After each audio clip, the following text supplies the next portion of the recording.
آج ہم اسلام کی ایک بہت ہی کہہ سکتے ہیں دل کو چھو لینے والی کہانی پر بات کر رہے ہیں۔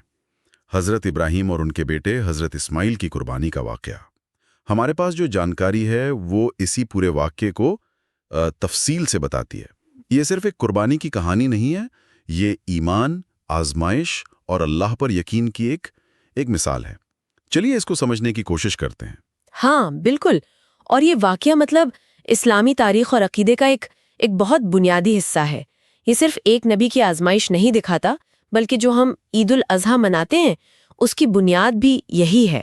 یہاں دلچسپ بات یہ ہے کہ یہ کیسے دکھاتا ہے کہ اللہ کے حکم پر سب کچھ قربان کرنے کا جذبہ کیسا ہوتا ہے۔ کہانی شروع ہوتی ہے حضرت ابراہیم کی ایک دعا سے۔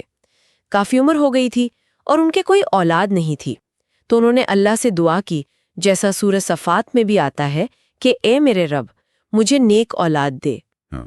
اور اللہ نے وہ دعا قبول کی، انہیں اسماعیل ملے اور ان کی پرورش بھی بڑے پیار سے ہوئی۔ جی، اور یہ سمجھنا بھی ضروری ہے کہ حضرت ابراہیم کوئی عام انسان نہیں تھے، وہ اللہ کے بہت بڑے پیغمبر تھے، خلیل اللہ کے دوست۔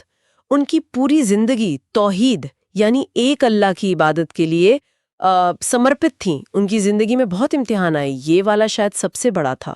ہاں بالکل، پھر وہ مرحلہ آتا ہے جب حضرت ابراہیم کو خواب آتا ہے، ایک ہی خواب لگاتار 3 رات، کہ وہ اپنے بیٹے اسماعیل کو اللہ کی راہ میں قربان کر رہے ہیں۔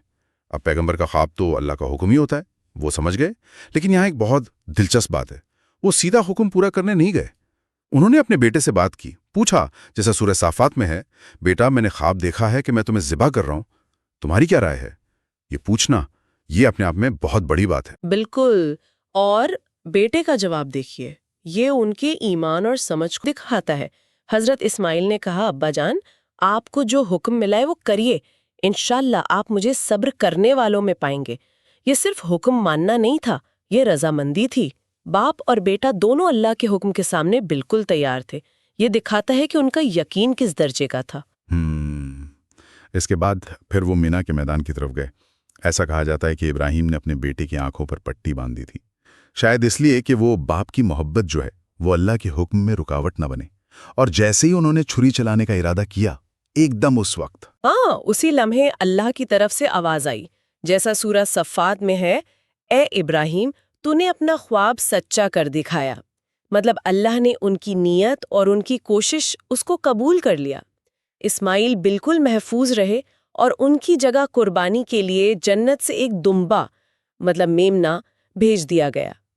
یہاں اصل بات یہ ہے کہ اللہ کو بیٹے کی جان نہیں چاہیے تھی، وہ تو یہ دیکھنا تھا کہ ابراہیم اپنے سب سے پیارے بیٹے کو بھی اللہ کے حکم پر قربان کرنے کو تیار ہیں یا نہیں۔ صحیح۔ یہ دراصل ان کے سمرپن کا امتحان تھا۔ صحیح، اور یہی واقعہ، یہ عظیم قربانی کی یاد ہمیشہ کے لیے ایک یادگار بن گئی۔ ہر سال جو عید الاضحیٰ یعنی بقرعید منائی جاتی ہے، دنیا بھر کے مسلمان اسی سنت ابراہیمی کو ادا کرتے ہیں، جانوروں کی قربانی دے کر۔ یہ صرف رسم نہیں، یہ اسی جذبے کی یاد ہے۔ جی ہاں، اور اس پوری کہانی سے جو سبق ملتے ہیں وہ بہت گہرے ہیں۔ پہلا تو یہی کہ اللہ کی راہ میں اپنی سب سے پیاری چیز بھی دینے کا جذبہ۔ دوسرا، اللہ کے حکم پر پوری طرح عمل کرنا، جسے فرما برداری کہتے ہیں۔ تیسرا، مشکل سے مشکل حالات میں بھی صبر کرنا، ثابت قدم رہنا۔